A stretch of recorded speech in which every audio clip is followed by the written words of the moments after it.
El día de hoy vamos a empezar el tema de flujo eléctrico para poder ver la ley de Gauss. Entonces, voy a empezar por la definición. ¿Qué cosa es flujo eléctrico? Y posteriormente, entonces, bueno, el tema empieza con campo eléctrico. A ver, permítame, voy a quitar la cámara. Ahí está. Entonces, bueno, recordemos el concepto de campo eléctrico.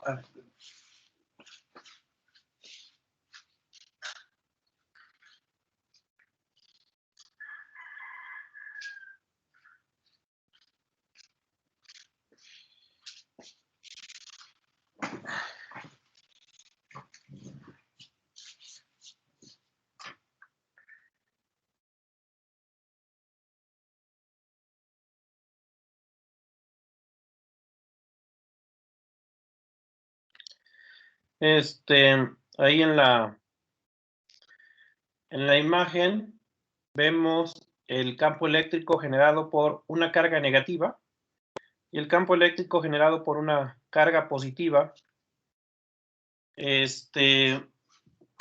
Recordemos, las cargas negativas siempre generan campo hacia ellas. Los vectores deben apuntar hacia la carga. En cambio, las cargas positivas siempre generan campo eléctrico alejándose de ellas, tal y como lo estoy dibujando acá. Acá esta línea que estoy poniendo en color gris es para indicar que están muy separadas, es decir, una no afecta a la otra. Están tan separadas que el campo eléctrico no se ve afectado. Entonces, así se comporta el campo eléctrico cuando tenemos cargas aisladas. Y hablamos de cargas puntuales. Ya hemos hablado de otros casos. ¿Qué pasa si no son cargas puntuales? Bueno, que la cosa se complica. Por ejemplo, si tenemos una varilla, que es el caso que hemos trabajado.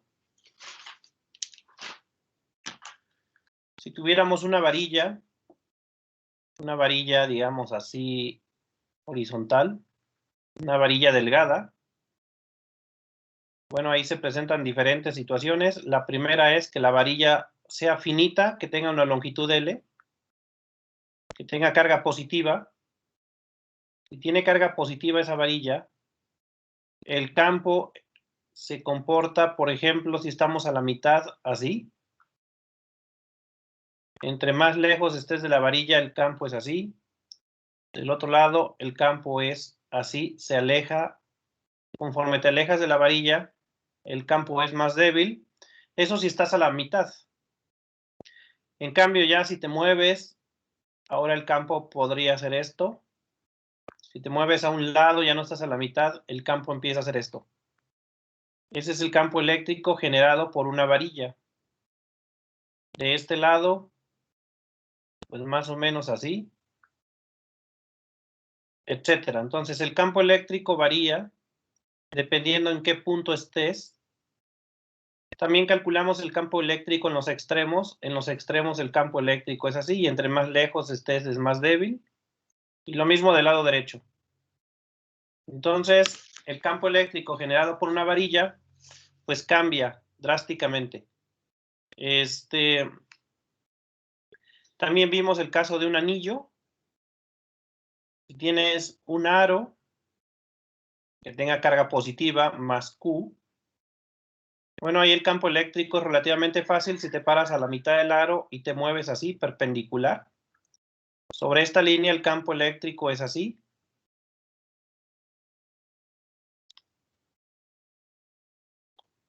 Y si te vas del otro lado, el campo eléctrico es más o menos así. En cambio, ya si te mueves a los lados, en cualquier otro punto el campo eléctrico ya es complicado. Aquí, por ejemplo, ya tendría componentes. Y nosotros solamente calculamos el campo eléctrico que se encuentra en esta línea. Al igual que en la varilla, solamente lo calculamos en esta línea, la que pasa sobre la varilla y la que pasa perpendicular a la varilla. Aunque también podríamos calcular en otros puntos. Finalmente, bueno, luego vimos el disco, que es parecido al anillo, y el último caso que vimos fue el plano infinito, que es justamente lo que ayer trabajamos. Un plano que ahí el campo es constante. Entonces, necesito que recuerden todos los casos que hemos visto, porque para el concepto de flujo eléctrico necesitamos forzosamente saber cómo es el campo. O sea, si es el campo generado por un plano infinito, es un campo constante y perpendicular al plano.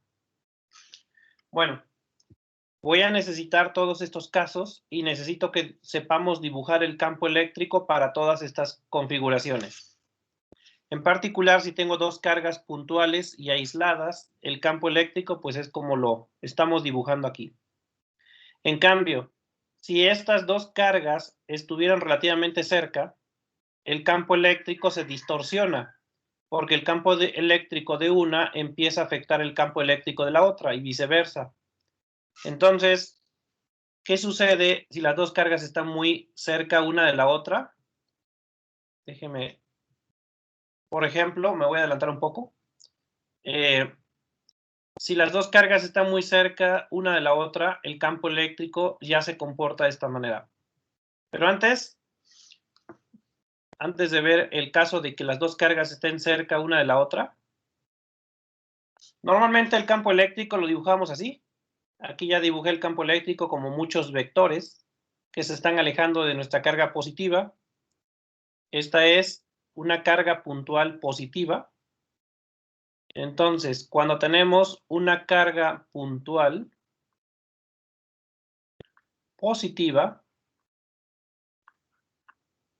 el campo eléctrico se comporta más o menos así. En clases anteriores ya lo mencionamos, esta forma que tiene el campo se llama radial hacia afuera. El campo eléctrico, ya lo mencioné en clases anteriores, es radial hacia afuera. ¿Por qué es radial? Bueno, porque vamos a encerrar esto en una esfera.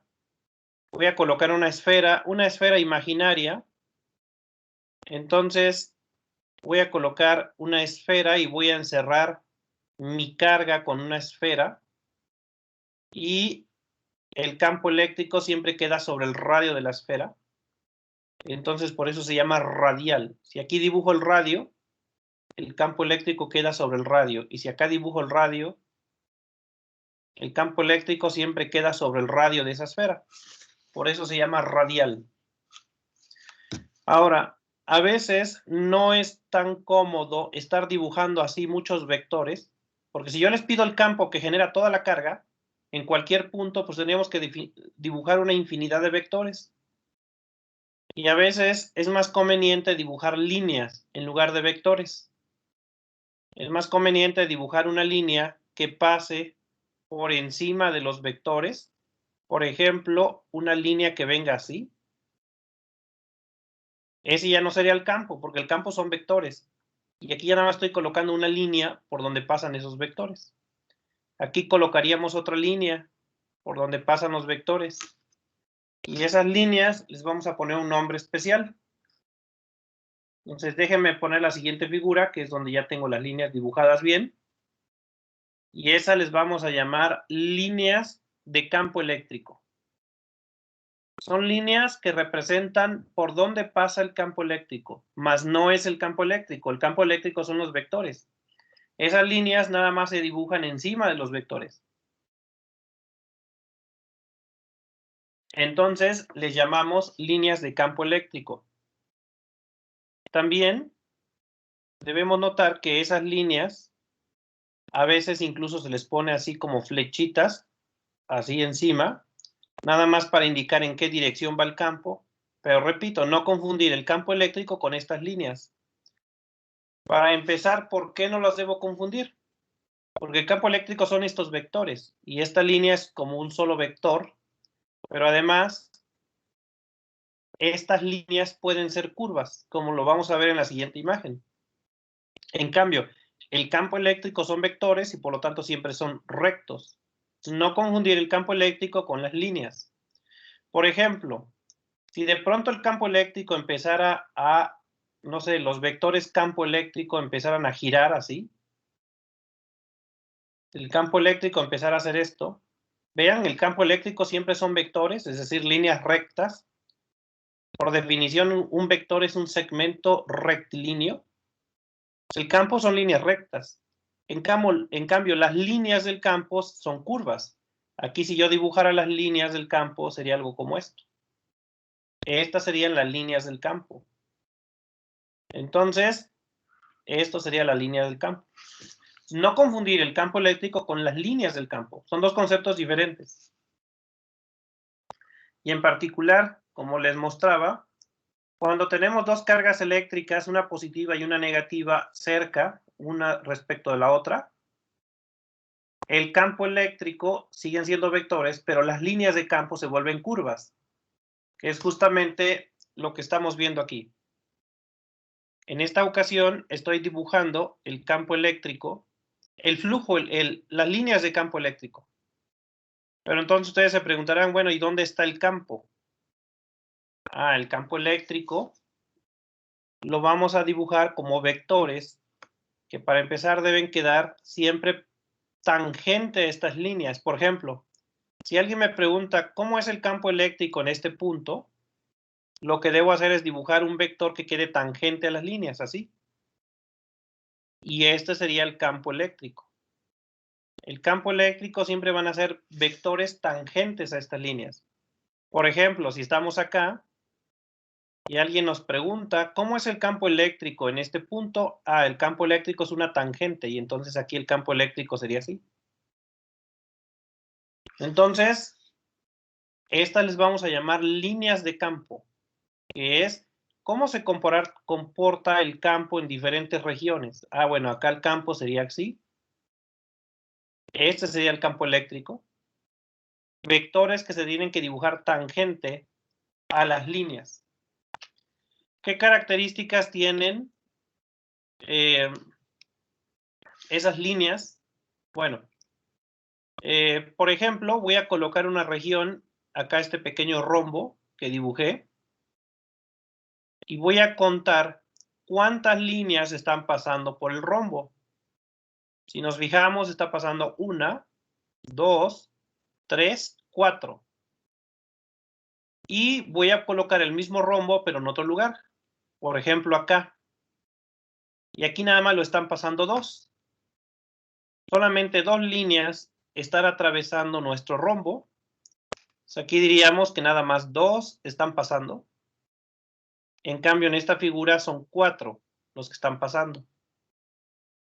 ¿Qué quiere decir eso? Ah, quiere decir que existe mayor flujo a través de esta superficie que de esta superficie. Y esto está directamente relacionado con el campo eléctrico. En general, veo que es el doble. En este caso, el flujo es el doble en una que en otra superficie. Y eso quiere decir que el campo eléctrico es el doble de intenso en esta región que en esta región de acá. La magnitud del campo es el doble. Si aquí el campo vale 200 newton sobre coulomb, de este lado el campo vale 100. Si de este lado el campo vale 500, de este lado el campo tiene una magnitud de 250. Entonces, el campo eléctrico es tangente a las líneas, que es lo que dije hace un rato. El campo eléctrico siempre lo debes dibujar tangente a esas líneas. Entonces, si nos encontramos en este punto, por ejemplo, si nos encontramos en este punto, el campo eléctrico queda tangente a esas líneas, sería así. La dirección del campo sería hacia donde van las líneas. Vean que las líneas van de la carga positiva a la negativa. Entonces el campo tiene que ir en esa dirección. Si estamos en otro lugar como este punto, pues debo dibujar una línea tangente que aquí casi quedaría paralela porque no está tan curva la línea. Y así sería el campo en esta región. En este punto, el campo eléctrico sería para allá, tangente a estas líneas. Entonces, el campo eléctrico siempre lo debemos dibujar tangente a las líneas. Y luego, el espaciado entre líneas representa la intensidad del campo eléctrico. Cuando hablo de intensidad, me refiero a la magnitud del campo. La magnitud, norma o módulo del campo tiene que ver con la separación entre las líneas. Entre más separadas estén las líneas, más débil es el campo. Entre más juntas estén las líneas, más intenso es el campo. Entonces, la separación tiene que ver con la intensidad del campo. En el caso de aquí, vamos a decir que E, que la magnitud del campo en esta región es pequeño. Pequeño comparado con el campo que hay en esta otra región. Como aquí la separación es menor entre las líneas, aquí voy a decir que el campo es más intenso en esta zona. Finalmente, vamos a contar cuántas líneas atraviesan esta región y eso me va a llevar al concepto de flujo eléctrico. El flujo eléctrico vamos a decir que es el campo eléctrico que pasa a través de una superficie. Entonces, voy a calcular cuánto campo está atravesando mi superficie y eso me va a dar el flujo eléctrico. Una cosa importante, estas superficies en general no están hechas de ningún material, son simplemente imaginarias. Así como cuando imaginabas que ella te era fiel, así es este caso. Estas superficies son superficies imaginarias, no están hechas de algún material, no están hechas de metales o conductores o no conductores. Es simplemente unas cuestiones matemáticas que utilizamos y son imaginarias. Estos pequeños rombos van a ser superficies imaginarias. El flujo eléctrico es entonces cuánto campo atraviesa cierta superficie. Para el flujo eléctrico tenemos que tener en cuenta que no es un vector, el flujo es un escalar. No vamos a usar vectores para representar el flujo eléctrico, es un escalar. Voy a usar la letra griega phi mayúscula para representarlo. Pero como también hay flujo magnético, voy a ponerle una E como subíndice. Y así voy a definir el flujo eléctrico. Con la letra griega phi mayúscula y con un subíndice E para indicar que es flujo eléctrico, porque va a existir otro que se llama flujo magnético que vamos a ver más adelante. ¿Hasta aquí alguien tiene alguna pregunta?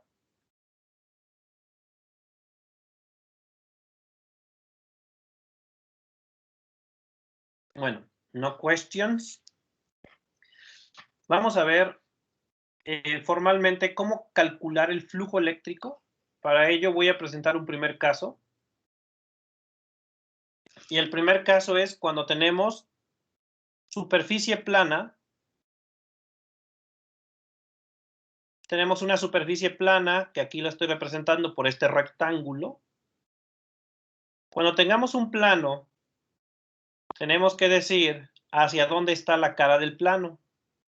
Para ello voy a usar un vector unitario al que le voy a llamar n gorrito, que es este que aquí está en color verde. Y este n gorrito me va a servir para indicar hacia dónde apunta la cara que estamos analizando. Ahí tenemos esa superficie que es plana, es como si fuera una hoja. Y entonces, en este ejemplo, la cara de ese plano está apuntando en la dirección de n gorrito.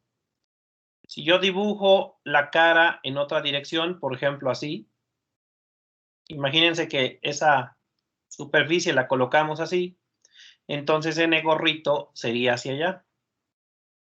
N gorrito siempre va a ser un vector perpendicular a la superficie. Si tú mides el ángulo que hay de n gorrito hacia el plano, deben ser siempre 90 grados. Si tenemos un plano apuntando, digamos, hacia acá, un plano que está así, el n gorrito sería un vector que quedaría así. Le ponemos n gorrito porque es unitario, es decir, la magnitud de este vector es 1. Entonces, pero nuevamente, si mides el ángulo, aquí deben ser 90 grados. N gorrito siempre va a estar a 90 grados del plano. Entonces, N gorrito representa hacia dónde está apuntando esta ventana, es decir, hacia dónde queda la cara de la ventana, y eso va a estar representado por N gorrito. Entonces, y no importa cómo coloques esa superficie, siempre N gorrito vamos a ponerlo a 90 grados de la superficie. Si aquí trazas una línea que pase aquí a la mitad, esa línea y N gorrito deben formar 90 grados, y si tomas otra línea que la divida ahora de esta manera, pues también aquí debe haber 90 grados. Entonces, el N gorrito debe formar 90 grados con esta línea que divide al plano a la mitad y con esta otra línea. También es importante mencionar que N gorrito para una cara como esta la puedes colocar donde te dé la gana. Por ejemplo, si te paras en este punto, N gorrito entonces estaría aquí. Y si te paras en este punto, N gorrito sería así. Y en cualquier otro punto, si te paras acá, pues N gorrito sería así. El vector unitario N gorrito lo puedes colocar en cualquier parte del plano, siempre y cuando sea plana la superficie. Ya luego vamos a ver qué pasa si la superficie no es plana, si es curva. Ahí ya cambia, porque en una curva N gorrito va a cambiar de dirección. Entonces, bueno, déjenme borrar esto para anotarlo. N gorrito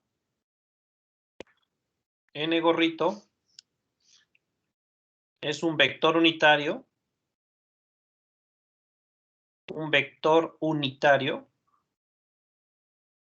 ¿Qué quiere decir unitario? Bueno, que si tú le sacas magnitud a ese vector, la magnitud debe ser 1.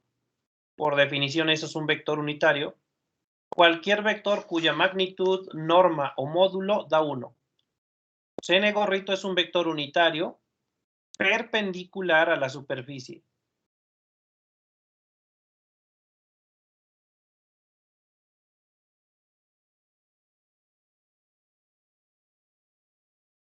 Bueno, eso es lo primero que tomaremos en cuenta. El N gorrito me sirve para indicar hacia dónde está apuntando la cara de esta superficie.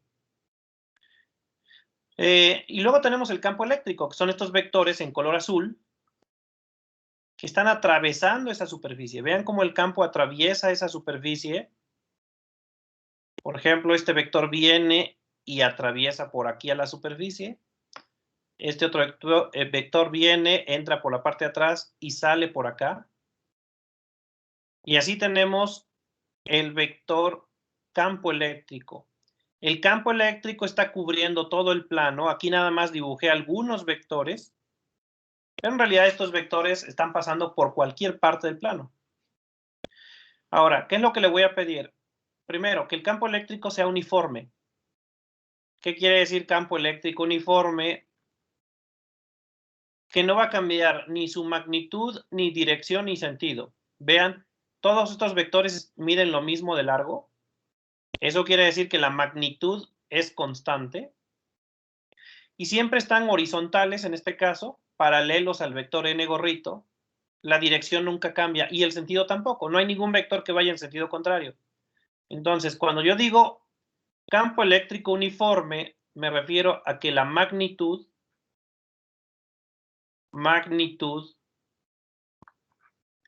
dirección y sentido no cambian,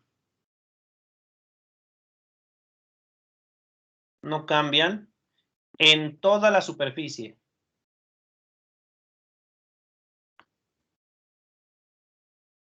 A lo mejor cambian, pero en otro lugar, no en la superficie. Todos los que atraviesan la superficie deben ser vectores idénticos.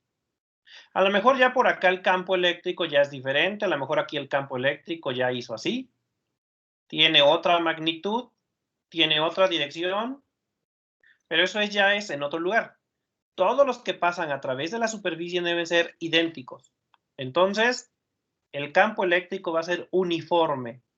Ese es el primer caso que vamos a analizar porque es el más simple. tiene que quedar perpendicular a la superficie. En otras palabras, tiene que quedar paralelo a n gorrito. Entonces, es perpendicular a la superficie o bien paralelo a n gorrito. Bueno, cuando se cumplen esas condiciones, al que yo le voy a llamar el caso 1, el flujo eléctrico, recuerden que lo que yo quiero calcular es el flujo eléctrico. ¿Cuánto campo está atravesando este rectángulo? Para empezar, pues dependerá del área del rectángulo.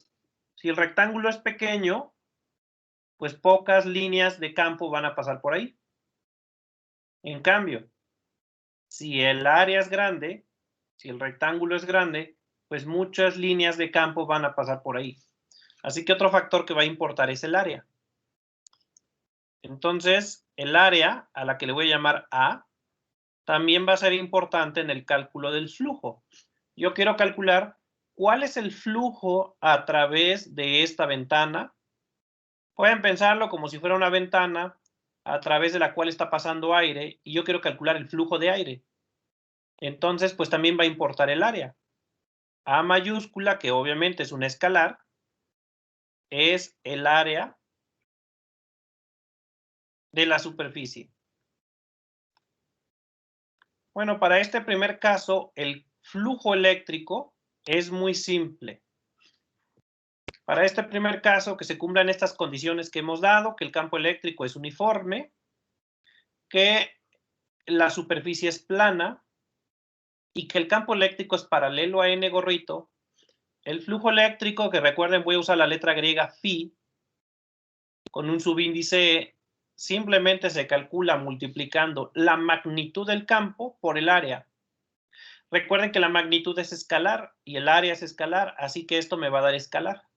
El flujo eléctrico no es un vector, es un escalar. Y esta sería la definición de flujo eléctrico. Así vamos a calcular el flujo eléctrico. Entonces, multiplicamos la magnitud del campo por el área. Obviamente no vamos a hacer ejercicios de esto porque sería como en la secundaria. Te doy la magnitud, te doy el área, calcula el flujo. Pues nada más hay que multiplicar. Entonces, no tiene caso. Pero este sería nuestro primer caso, donde el flujo eléctrico es igual a la magnitud del campo por el área. Y repito, esto es una cosa escalar, no es vector. Es escalar porque solamente se multiplican escalares. La magnitud del campo es escalar y el área es un escalar. Entonces el resultado es escalar. Las unidades. ¿Cuáles son las unidades de flujo eléctrico? Recuerden que cuando hablo de las unidades pongo entre corchetes la cantidad, así.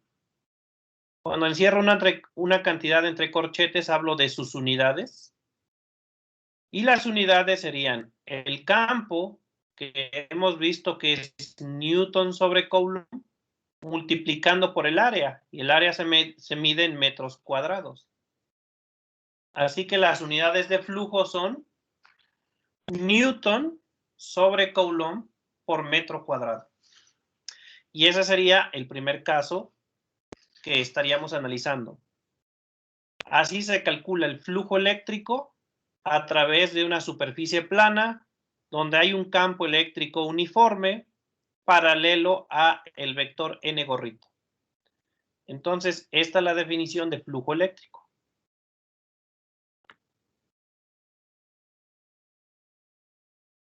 Vamos con el caso 2. ¿Cuál es el caso 2? Pues voy a hacer una pequeña variante a todo esto. Y ahora lo que voy a hacer es que el campo eléctrico ya no va a ser paralelo a n gorrito, sino más bien va a formar un ángulo con n gorrito. Va a seguir siendo campo uniforme, pero ahora va a tener un ángulo con n gorrito. Y ya vamos a ver cómo se calcula el flujo eléctrico en esa situación. Pero bueno, ¿hasta aquí alguien tiene alguna pregunta? No, profe. No, profe. Perfecto. Entonces vamos con el caso 2. Y bueno, el caso 2 no lo terminé de dibujar aquí Me lo voy a aventar a mano, aunque pues me van a quedar todo chueco los vectores. Entonces, déjenme borro esto.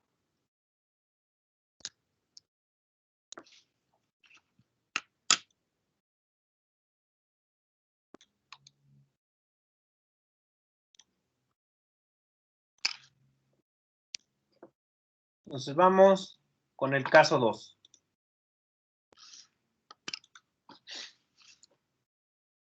Caso 2. Sería flujo eléctrico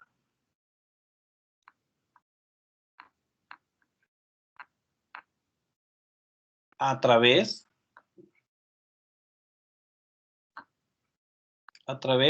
de una superficie plana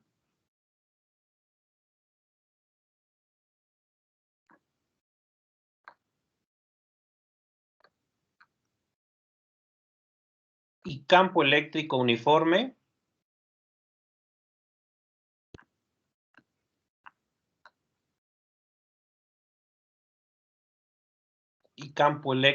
uniforme que forma un ángulo teta con el vector unitario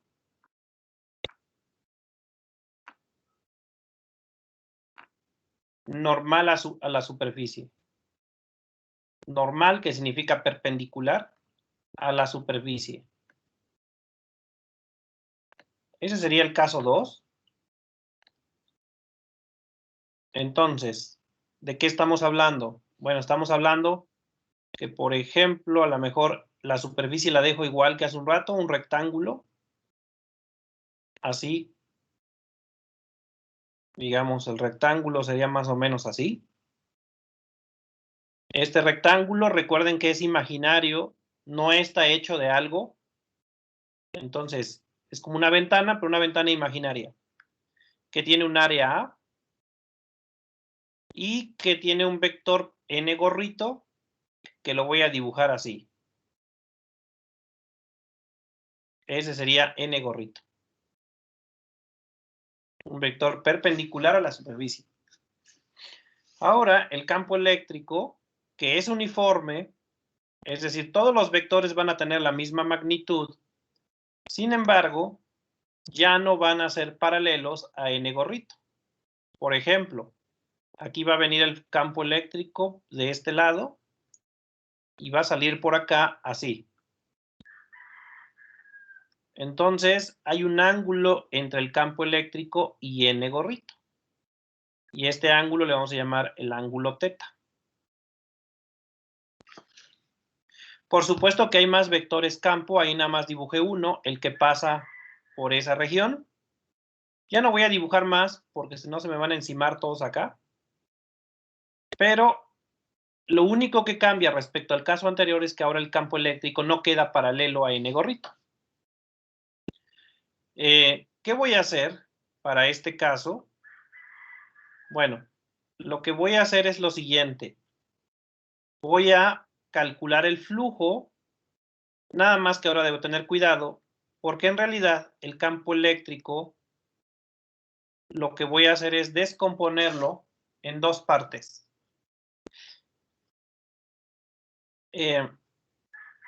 Voy a dividir mi superficie, mi campo eléctrico en dos componentes. Una componente, que aquí la voy a poner en color rojo, va a ser paralela a n gorrito. Entonces, voy a tener una componente para acá, que va a pasar por acá, digamos. Esa es una componente. Recuerden que las componentes también son vectores. La componente de un vector es también un vector. Esta componente le voy a llamar E paralela. Y E paralela, pues es paralela a n gorrito. Y la otra componente la voy a poner obviamente perpendicular a este E paralelo. Y la otra componente sería esta de acá. Y a esta la voy a llamar E perpendicular. Entonces, el campo eléctrico simplemente lo voy a dividir en dos partes. Una parte que es paralela y otra que es perpendicular. Obviamente, pues ahí tengo una suma de vectores. Recuerden que dos vectores, cuando uno está en la punta del otro es porque se están sumando. Así que E paralelo y E perpendicular se están sumando y el resultado de esa suma es el vector E. Entonces, vamos a tener que el vector E ahora está formado por dos vectores y es igual a E paralelo más E perpendicular.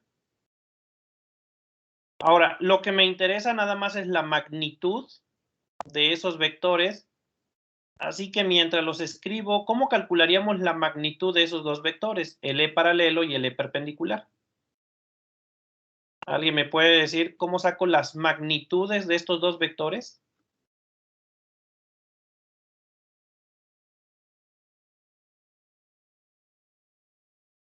Aquí es E perpendicular. ¿Perdón? Con la norma de cada uno. Entonces, fíjense que como quedó el mismo ángulo, el ángulo θ que se forma entre n gorrito y el vector campo es el mismo ángulo que hay acá, porque este paralelo pues es paralelo a n gorrito, entonces el ángulo es el mismo. ¿Cómo calcularíamos la magnitud? Se toman magnitudes porque tomaríamos las definiciones de las funciones trigonométricas. Por ejemplo, seno de θ en ese triángulo sería igual a ¿qué? ¿Cómo quedaría el seno del ángulo en este triángulo? Vector normal sobre la magnitud del campo total, ¿no? Ah, no, el campo perpendicular. Ahí está, el campo perpendicular entre El campo eléctrico. el campo eléctrico. Nada más que tengo un pequeño problema. Estoy dividiendo dos vectores y como ustedes saben, la división de vectores no existe. Entonces yo no puedo escribir esto. Si ven que alguien hace esto, quémenle los pies porque está dividiendo dos vectores y la división de vectores no existen. ¿Qué es lo que puedo hacer para que esta operación tenga sentido?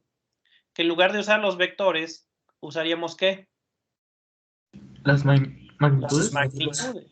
Entonces lo que hay que hacer es tomar las magnitudes, porque las magnitudes son escalares y estaríamos dividiendo escalar entre escalar y eso sí existe. No puedes dividir dos vectores así a la brava. Lo que haces realmente es divides las magnitudes nada más. Y eso sería el seno del ángulo. Y ya de aquí puedo despejar el E perpendicular. La magnitud del E perpendicular sería simplemente la magnitud del campo, pasa de este lado multiplicando y quedaría la magnitud del campo por el seno del ángulo. Si ahora calculamos el coseno del ángulo, el coseno en este triángulo es cateto adyacente y el cateto adyacente es el E paralelo. Ah, pero no puedo tomar el vector como tal, así que nada más tomo su magnitud. Y dividimos entre la hipotenusa, y la hipotenusa es el campo eléctrico, pero nuevamente nada más su magnitud. Y eso me lleva a que el campo eléctrico paralelo sería simplemente la magnitud del campo por el coseno del ángulo. Ahora, olvídense del campo eléctrico. Olvídense, como se olvidaron de las clases presenciales, del campo eléctrico. Concéntrense en las dos componentes, el paralelo y el perpendicular. Yo quiero calcular el flujo, es decir, cuánto campo está atravesando mi ventana. Y aquí, ¿quién es el que atraviesa la ventana?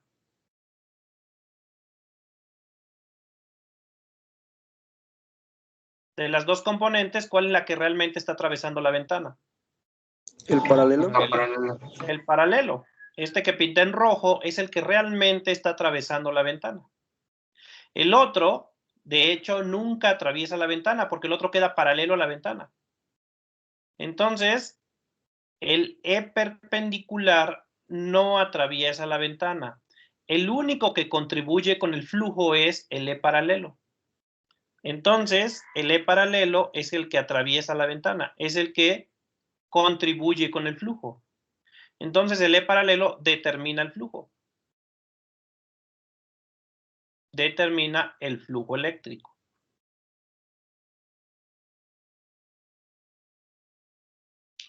Ok. Por lo tanto, si yo quiero calcular el flujo, el único que debo tomar en cuenta es el E paralelo. El E perpendicular no lo debo tomar en cuenta porque ese vector nunca atraviesa la ventana. Así que si queremos calcular el flujo eléctrico sería, como ya lo vimos hace un rato, la magnitud del campo, pero voy a tomar la magnitud del que atraviesa la ventana, que es el E paralelo, multiplicado por el área. Y me quedaría así. Usé la definición del caso 1, que es magnitud del campo por área. El único detalle es que no todo el campo eléctrico atraviesa la ventana. Solamente una parte del campo eléctrico es la que lo atraviesa y es la componente paralela a N gorrita. Ahora, este E paralelo, su magnitud la calculé aquí. Así que voy a sustituir la magnitud de E paralelo y quedaría así. Flujo eléctrico es igual a, y la magnitud de E paralelo es la magnitud del campo por el coseno del ángulo. Quedaría la magnitud del campo eléctrico, coseno del ángulo, por área. Y así es como se calcula el flujo eléctrico en este segundo caso. ¿Cuál es la única diferencia? Pues que he agregado el coseno del ángulo. ¿Por qué el coseno? Porque es la parte o la componente que es el cateto adyacente en esta figura. Y recuerden, el coseno es el que lleva el cateto adyacente, la parte que está atravesando realmente la ventana. Ok. Y esa sería la forma de calcular el campo eléctrico en este segundo caso. El que debemos tomar en cuenta es la magnitud del campo paralelo al vector N gorrito. Ok. Entonces, ahí quedó. ¿Cómo se calcula el flujo en esta situación? Es campo por área, igual que el caso 1, pero ahora le vamos a agregar el coseno del ángulo. ¿Hasta aquí alguna pregunta? No, profe. No. Bueno. Ahora, por otro lado,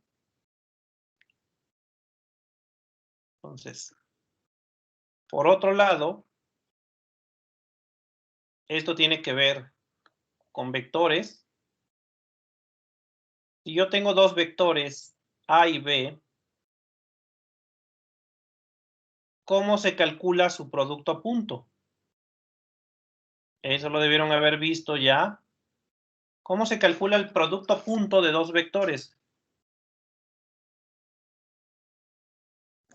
Multiplicando entrada por entrada y sumando las componentes. Ándale, esa es una manera, como dice el compañero. Tomaríamos la componente en X del primer vector por la componente en X del segundo vector, más la componente en Y del primer vector por la componente en Y del segundo vector, si es en 2 dimensiones. Si fuera en 3 dimensiones, le agregamos la componente en Z. Esa es una manera de hacer producto punto, pero hay otra. Recuerden que el producto punto se puede hacer de dos maneras. ¿Con el coseno? Hay otra que dice que la magnitud de un vector, el producto punto de dos vectores se puede hacer tomando las magnitudes. La magnitud del primero, la magnitud del segundo, por el coseno del ángulo. Entonces, el producto punto se puede hacer de dos maneras, entrada por entrada o bien multiplicando las magnitudes. Bueno, yo por eso les dije que tenían que repasar el capítulo 1 del Szymanski, donde se ve producto punto. Entonces, nuevamente, si no lo han visto, tienen que regresarse al capítulo 1 del Szymanski para estudiar a profundidad el producto punto. El producto punto se puede hacer de estas dos maneras. En particular, si yo hago producto punto de E con N gorrito, porque hasta el momento no hemos usado N gorrito, ¿cómo quedaría el producto punto de E con N gorrito? Sobre todo si aplico la segunda definición. Pues sería magnitud de E, magnitud de N gorrito, por coseno del ángulo que hay entre ellos, que en este caso es coseno de teta. Pero N gorrito es unitario, su magnitud es 1. Entonces, esto de aquí es 1. Por lo tanto, queda nada más magnitud del campo por coseno del ángulo. Así quedaría el producto punto de E con N gorrito. Y si se fijan, en mi ecuación de flujo es justamente lo que tengo, magnitud del campo por coseno del ángulo. Ese sería el producto punto de E con N gorrito. Así que el flujo eléctrico también se puede calcular así. Tomando el producto punto de E con N gorrito y todo eso multiplicando el área. Y esas son las dos formas de calcular flujo eléctrico, que tiene que ver con las dos formas de hacer producto punto. Ok, aquí la voy a dejar el día de hoy. La siguiente clase voy a proyectarles unos ejercicios. Entonces, déjenme proyectarle los ejercicios que vamos a hacer la siguiente clase. Nada más déjenme aquí anotar algo.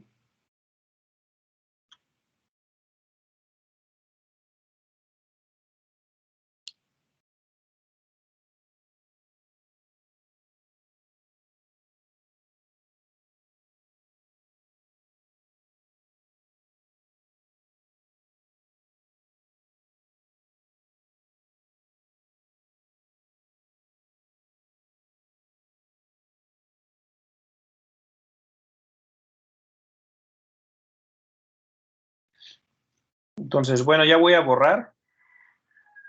Y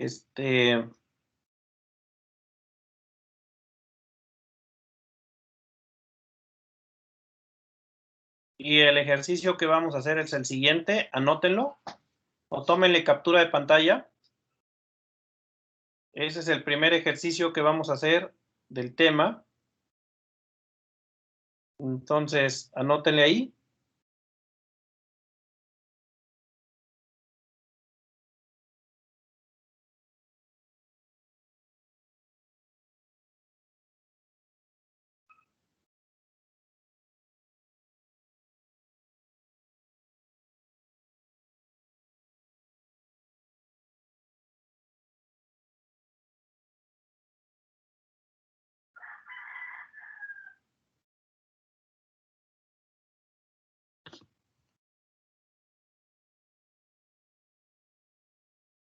El siguiente que vamos a hacer es ese.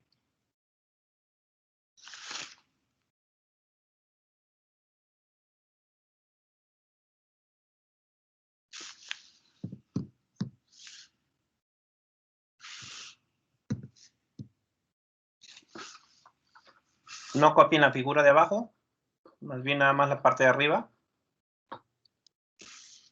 Y ya. Entonces, son los que vamos a hacer la siguiente clase.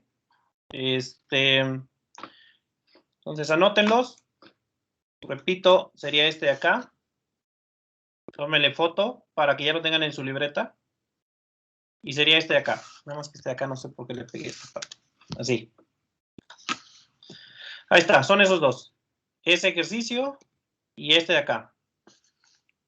Escríbanos en su libreta y ya nos vemos el día viernes para hacer estos dos problemas. Nos vemos, que tengan buen día. Sale, profe, gracias. Gracias, profe. Gracias, profe, nos vemos. Hasta luego, profe, Gracias. Chao.